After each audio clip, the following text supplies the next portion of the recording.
अस्सलामुअलैकुम, मैं अली है, student of the chartered accountancy. तो जैसा कि हम एक्सरसाइज 1.4 का ए पार्ट को स्टार्ट करने जा रहे हैं, ठीक है। एक्सरसाइज 1.1, 1.2 और 1.3 हम ख़त्म कर चुके थे। इसमें बहुत सारे बच्चों का अच्छा फीडबैक भी आया था। और इसके अलावा आप प्लेलिस्ट में, मैंने इसको प्रॉपर प्लेलिस्ट में सेट कर दिया। अगर आपको देखनी हो तो आप प्लेलिस्ट में सर्च करिएगा, आपको सारी वीडियोस पार्ट बाय पार्ट मिल जाएंगी। 1.4 का पार्ट है, हम स्टार्ट करने जा रहे हैं, ठीक है। क्वेश्चन नंबर 1 पढ़ते हैं। क्वेश्चन नंबर 1 हमें क्या कह रहे हैं। क्वेश्चन नंबर 1 हमें कहता है which of the following product of matrices is comfortable for multiplication. पहले प्रोडक्ट क्या होता है, प्रोडक्ट हमेशा याद रखिएगा, प्रोडक्ट मल्टीप्लाई होता है, ठीक है। प्रोडक्ट को मल्टीप्लाई कहते हैं। ये जो मैट्रिक्स इसने हमें दिए हैं ये आपस में प्रोडक्ट है, मीन्स आपस में मल्टीप्लाई हो रहे हैं। तो ये आगे पूछ रहा है कि कंफर्टेबल फॉर मल्टीप्लिकेशन है, क्या ये मल्टीप्लाई हो भी सकते हैं कि नहीं हो सकते, क्या इजीली मल्टीप्लाई हो सकते हैं कि नहीं हो सकते। तो इसके लिए हमें एक कॉन्सेप्ट को समझना पड़ेगा। कॉन्सेप्ट ये कंफर्टेबल फॉर मल्टीप्लिकेशन क्या होता है। कंफर्टेबल फॉर मल्टीप्लिकेशन मैंने यहाँ लिखा, डेफिनेशन पढ़े, इसके बाद मैं शुरू करता हूँ।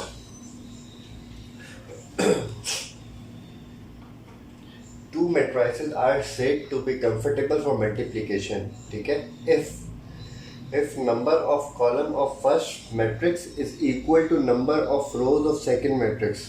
इसका मतलब क्या हुआ, अगर पहले मैट्रिक्स के अंदर 2 कॉलम्स होंगी तो अगले मैट्रिक्स के अंदर 2 रोज होनी चाहिए, तभी जाके मल्टीप्लाई होगा। इसका मतलब ये होता है कि अगर पहले मैट्रिक्स के अंदर जितनी भी कॉलम्स हैं वो अगले मैट्रिक्स की रोज के बराबर होनी चाहिए, बस सिर्फ इतना सा कॉन्सेप्ट है। क्या है कि पहले मैट्रिक्स के अंदर जितनी भी कॉलम्स हैं वो अगले मैट्रिक्स के अंदर रोज के बराबर होना चाहिए, बस इतनी सी बात आपको याद रखनी है। इसका मैं सवाल सॉल्व करवाता हूँ तो आपको ज़्यादा अच्छे से समझ आएगा, ठीक है। चलिए तो अब हम पहला क्वेश्चन स्टार्ट करने जा रहे हैं। आपको कॉन्सेप्ट समझ में आ गया हो। कॉन्सेप्ट सिर्फ यही है कि पहले मैट्रिक्स के अंदर जितनी भी कॉलम्स हैं वो अगले मैट्रिक्स की रोज के बराबर होनी चाहिए, ठीक है। इसका हम करते हैं तो आपको ज़्यादा समझ आ जाएगा, ठीक है। पहले मैट्रिक्स में कितनी रोज हैं, कितनी कॉलम्स हैं, 1 2 कॉलम्स हैं और रोज कितनी है, 2 रोज है। तो इसका मतलब क्या हुआ कि 2 कॉलम्स इक्वल्स टू 2 रोज। इसका मतलब क्या हुआ, कंफर्टेबल फॉर मल्टीप्लिकेशन है। हाँ सर, CFM है। CFM क्या है, कंफर्टेबल फॉर मल्टीप्लिकेशन। आप शॉर्ट में लिखा, आप याद रखिएगा। और मैंने इक्वल्स टू भी इसलिए दिया ताकि सिर्फ आपको भी मैं बेसिक सवाल कर रहा हूँ, पेपर के लिए इंपॉर्टेंट नहीं है, सिर्फ मैं आपको अंडरस्टैंडिंग दे रहा हूँ, कॉन्सेप्ट दे रहा हूँ। तो इसलिए मैंने सिर्फ ये इक्वेशन बनाई। इक्वेशन भी आपको याद नहीं करनी है, सिर्फ आपको याद करवा, आपको सिर्फ एक कॉन्सेप्ट देने के लिए मैंने यहाँ लिखी है, ठीक है। इसमें क्या है, इसमें 2 कॉलम्स हैं और 2 रोज हैं। तो इसमें भी यही हुआ 2C इक्वल्स टू 2R। तो इसका मतलब ये भी कंफर्टेबल फॉर मल्टीप्लिकेशन हो गया। चलिए क्वेश्चन, इसका प्रॉपर सॉल्यूशन कैसे करते हैं, एक क्वेश्चन मैं आपको करवा दूंगा प्रॉपर लिखवा के, फिर इसके बाद दूसरे क्वेश्चन आप अपनी वर्डिंग में खुद अटेंड कीजिएगा, ठीक है।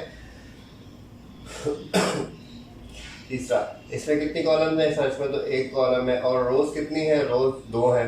तो 1 कॉलम इक्वल्स टू 2 रो। तो इसका मतलब क्या हुआ, क्या ये कंफर्टेबल फॉर मल्टीप्लिकेशन है। नहीं सर, ये कंफर्टेबल फॉर मल्टीप्लिकेशन है ही नहीं, बनता ही नहीं है, क्योंकि 2 कॉलम होनी चाहिए, 2 रोज होनी चाहिए। तो 1 कॉलम होना चाहिए तो 1 रो होना चाहिए, ठीक है।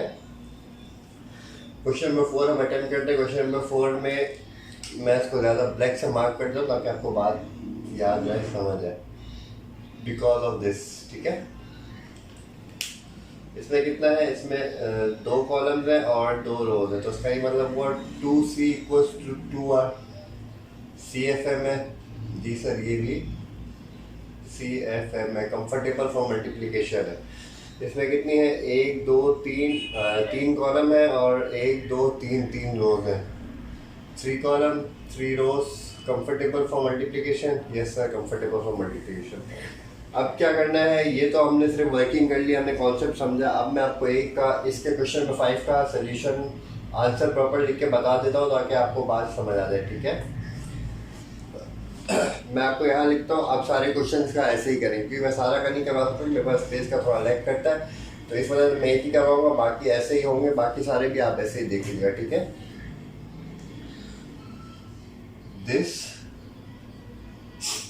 Matrix is comfortable for multiplication, मैं शॉर्ट में लिख रहा हूँ, ठीक है, because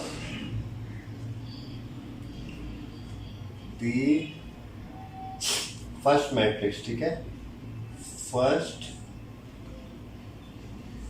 matrix has 3 columns and second matrix has also 3 rows, ठीक है। ये हमारा 5 पार्ट का आंसर हो गया। आपको क्या करना है, आपको बाकी सवालों में यही करना है, सिर्फ बिकॉज के बाद ये चीज़ हो जाएगा, यहाँ पे 3 कॉलम है या 2 कॉलम है या 1 कॉलम है, ठीक है। इसके अलावा ये कंफर्टेबल फॉर मल्टीप्लिकेशन, यहाँ पे क्या लिखेंगे, इसके बाद सिर्फ नॉट लिख देंगे, this matrix is not comfortable for multiplication because the first matrix has 1 column and the second matrix has 2 rows, ठीक है। आई होप यहाँ तक आपको बात समझ में आ गई होगी। अब हम क्वेश्चन नंबर 2 को स्टार्ट करने जा रहे हैं, ठीक है। कॉन्सेप्ट याद रखिएगा।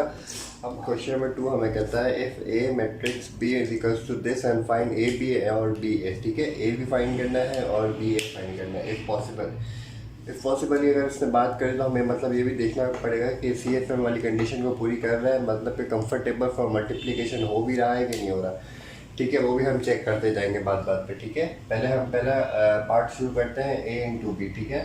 पहले हम ए इंटू बी यहाँ पर लिख देते हैं 3 0 -1 2, ये हमारे पास ए है और बी हमारे पास क्या है 6 और 5।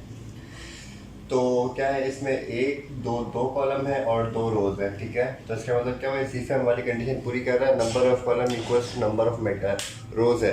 तो उसका मतलब ये हुआ कि सी एफ एम वाली कंडीशन ये पूरी कर रहा है, तो उसको हम फर्दर मल्टीप्लाई कर सकते हैं, ठीक है। इसका प्रोडक्ट बन सकता है। चल, तो फिर ये कैसे बनेगा, अब ये कैसे बनेगा, बात आती है इसकी। जो भी पहला कॉलम होगा उसको पहली रो से मल्टीप्लाई करेंगे, जो भी दूसरा कॉलम होगा उसके दूसरे रो से मल्टीप्लाई करेंगे। अभी तक आप सिर्फ इतनी बात को समझें, इसके बाद अगर पेयर थोड़ा बड़ा आता है तो उसके बाद हम उसकी बात करेंगे। फिलहाल आप सिर्फ इतनी बात को समझें, ठीक है। तो ऐसे ही करते हैं हम 3 1, ठीक है। सर आपने इतना बताया 3 1 और -1 है, ठीक है। मल्टीप्लाई बाय 6 मल्टीप्लाई बाय 6, पहली कॉलम मल्टीप्लाई बाय पहली रो, ठीक है। पहली रो क्या है 6 है और 0 और 2, दूसरी कॉलम मल्टीप्लाई बाय दूसरा रो, ठीक है। दूसरा रो क्या है 5। इसका आंसर क्या होगा, इसका आंसर होगा बीच में हमेशा याद रखिएगा, बीच में हमेशा इसके प्लस आता है। जब भी मल्टीप्लाई करते हैं बीच में हमेशा इसके प्लस आ जाएगा, ठीक है।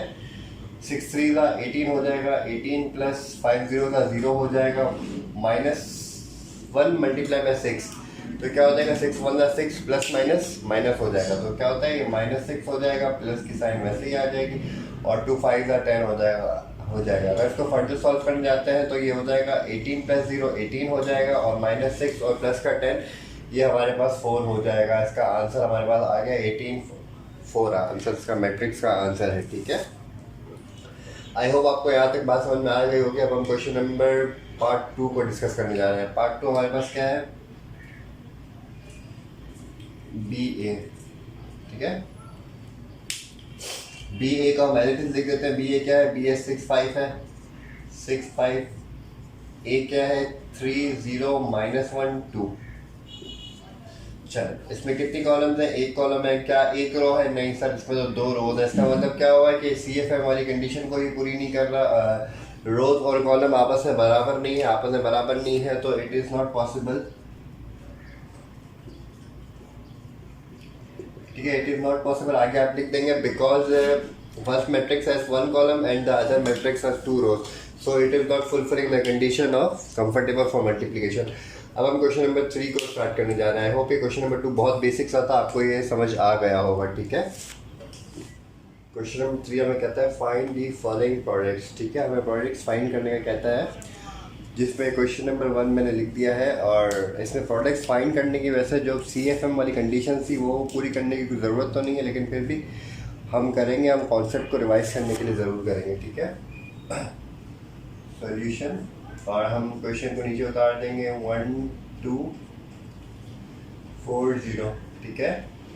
क्या है सर, 2 कॉलम्स हैं 2 रोज, ऐसा मतलब क्या हुआ, सी एफ एम वाली कंडीशन पूरी हो गई है। चले, तो अब क्या करेंगे, मैंने आपको क्या बात सिखाई थी, मैंने आपको ये बात सिखाई थी कि जो भी कॉलम है वो अपने फर्स्ट रो से मल्टीप्लाई हो जाएगा। कैसे, first column multiply by first row, 1 × 4 + second column multiply by second row, 2 multiply by 0, तो क्या हो जाएगा, ये 1 मल्टीप्लाई बाय 4 4 हो जाएगा और 2 मल्टीप्लाई बाय 0 0 हो जाएगा। तो इसका आंसर क्या है, इसका आंसर है 1 2 4 0 का मैट्रिक्स जो है प्रोडक्ट का मैट्रिक्स है, इसका आंसर है 4।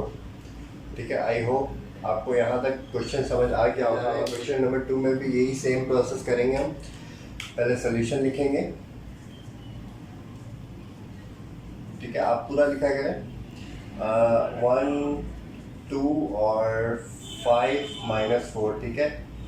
क्या है, 2 कॉलम्स है 2 रोज है, मतलब CFM वाली कंडीशन पूरी हो गई। ठीक है, चलें अब हम आंसर शुरू करते हैं, इसको मल्टीप्लाई करके देखते हैं। मैंने आपको क्या समझाया था, जो कि कॉलम होगी फर्स्ट कॉलम फर्स्ट रो से मल्टीप्लाई हो जाएगी। 1 multiply by 5 plus 2 multiply bye minus 4, ठीक है। तो इसका मल्टीप्लाई करने तो क्या होता है, ये 5 आ जाता है प्लस बीच में 2 मल्टीप्लाई बाय 4 4 2 8 होता है, प्लस को माइनस में मल्टीप्लाई करेंगे तो माइनस आएगा। ठीक है, -8, ठीक है। इसको फर्दर और सॉल्व करते हैं तो 5 प्लस और माइनस, प्लस और माइनस आपस में मल्टीप्लाई हो जाएगा तो माइनस हो जाएगा, तो 5 माइनस 8 हो जाएगा। और 5 में से अगर 8 जाते हैं तो माइनस का 3 बच जाएगा और यही हमारा आंसर हो जाएगा। ठीक है, आई होप आपको यहाँ तक बात समझ आ गई होगी। अब इसी के बाद हम क्वेश्चन नंबर 3 को स्टार्ट करने जा रहे हैं। क्वेश्चन नंबर 3 क्या है, इसका 3 पार्ट, ठीक है।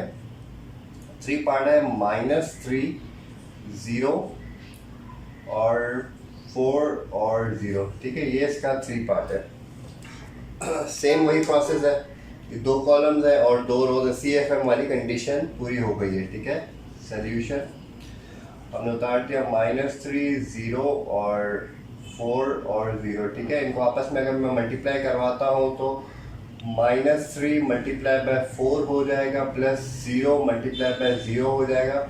इसके बाद वाले क्वेश्चन है उसमें सिर्फ 0 माइनस का है और सेम क्वेश्चन है तो आप माइनस का 0 नहीं लिखेंगे, क्योंकि माइनस का 0 मैं आपको पहले भी बहुत वीडियोस में समझा चुका हूँ। माइनस के 0 की कोई वैल्यू नहीं होती है, उसको पॉजिटिव 0 लिखे या माइनस का 0 लिखे, कोई मसला नहीं है। क्वेश्चन नंबर 4 भी बिल्कुल सेम ऐसा ही होगा। ठीक है, अगर आप, मैं उसका सोल्यूशन नहीं करवाऊंगा, अगर आप मुझे डिमांड करेंगे तो इंशाल्लाह फिर हम दोबारा कर लेंगे, ऐसा कोई मसला नहीं है। ठीक है, मैं सिर्फ इसलिए नहीं करवाता क्योंकि वीडियो बहुत बड़ी नहीं हो जाएगी, क्योंकि बच्चा फिर बहुत बड़ी वीडियोज़ देखेगा नहीं, इसलिए फिर मैंने सोचा कि कुछ क्वेश्चन आपको होमवर्क भी दिए जाए, तो फिर इसलिए अगर आपको करवाना हो तो मैं करवा दूंगा, मुझे कोई इशू नहीं है। ठीक है, 3 4 12 प्लस माइनस माइनस का 12 और प्लस 0, तो इसका आंसर क्या है, इसका आंसर हमारे पास आया -12। ठीक है, पूरा हम लिख देते हैं, पूरा हम कैसे लिखेंगे, 3 -3 0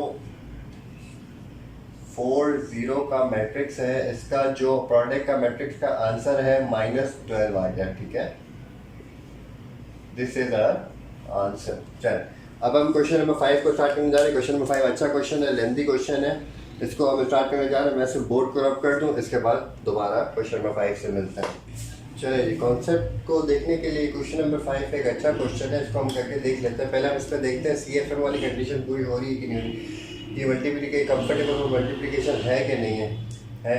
2 कॉलम है और 2 रोज है, तो इसका मतलब क्या हुआ, 2C = 2R, तो इसका मतलब क्या हुआ कि CFM वाली कंडीशन पूरी हो रही है, हम प्रोडक्ट को सॉल्व कर सकते हैं। चलें, तो इसको मैंने पहले क्वेश्चन को उतार देता हूँ। 1 -3 6 2 0 -1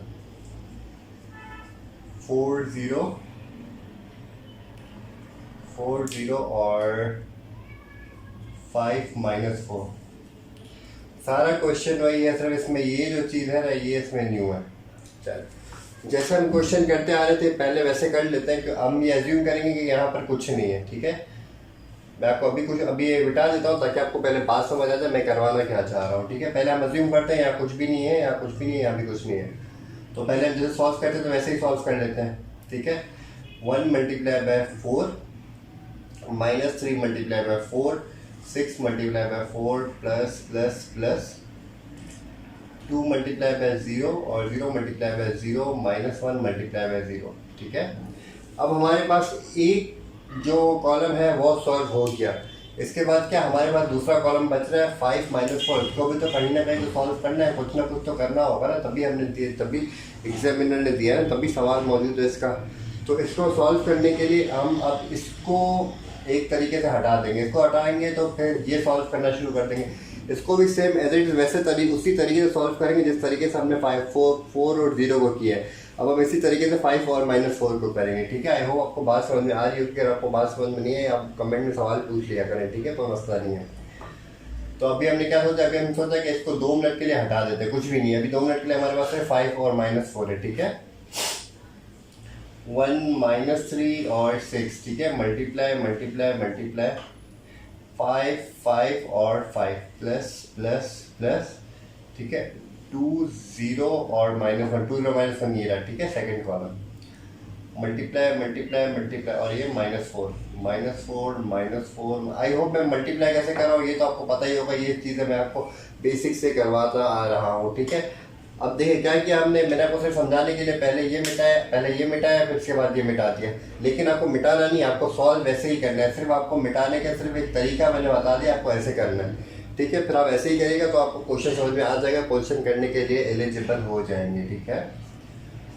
तो आगे सॉल्व करते हैं। 1 4 4 2 0 0 3 4 12 प्लस माइनस माइनस, ठीक है, प्लस 0 6 4 24 प्लस 0, ठीक है।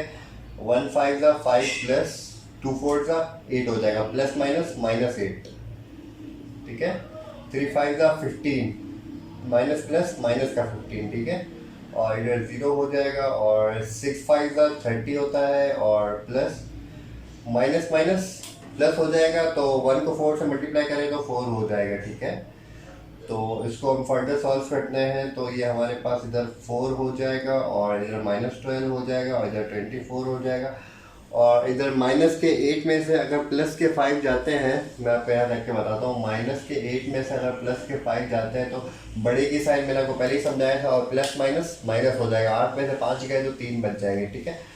तो -3 हो जाएगा, 15 में से 0 गए माइनस के 15 बच जाएंगे और 30 + 4 34, ठीक है। ये हमारा आंसर है। आई होप आपको क्वेश्चन समझ में आ गया होगा। अगर आपको कोई चीज़ पूछनी है तो मुझे ज़रूर पूछ लीजिएगा, और चैनल को सब्सक्राइब करें और अपने दोस्तों से शेयर करें, सबका अच्छा सोचा करें और अच्छे से बस प्रैक्टिस करें। दो क्वेश्चन जिससे मैंने बहुत छोटे हैं, बहुत शॉर्ट हैं, वो मैंने आपको सिर्फ होमवर्क के लिए दिए। अगर आप उसके लिए भी वीडियो मुझसे डिमांड करेंगे तो इंशाल्लाह हम वीडियो भी आपको बना के देंगे, और MCQs भी इसी तरीके से हम सॉल्व करेंगे और पास पेपर भी करेंगे। आप बिल्कुल टेंशन नहीं लें, इंशाल्लाह बहुत अच्छे से हम तैयारी करेंगे इसकी, ठीक है। और बस दुआ में याद रखें और चैनल को ज़रूर सब्सक्राइब करें, लाइक करें, और थैंक यू सो मच। अल्लाह हाफिज़।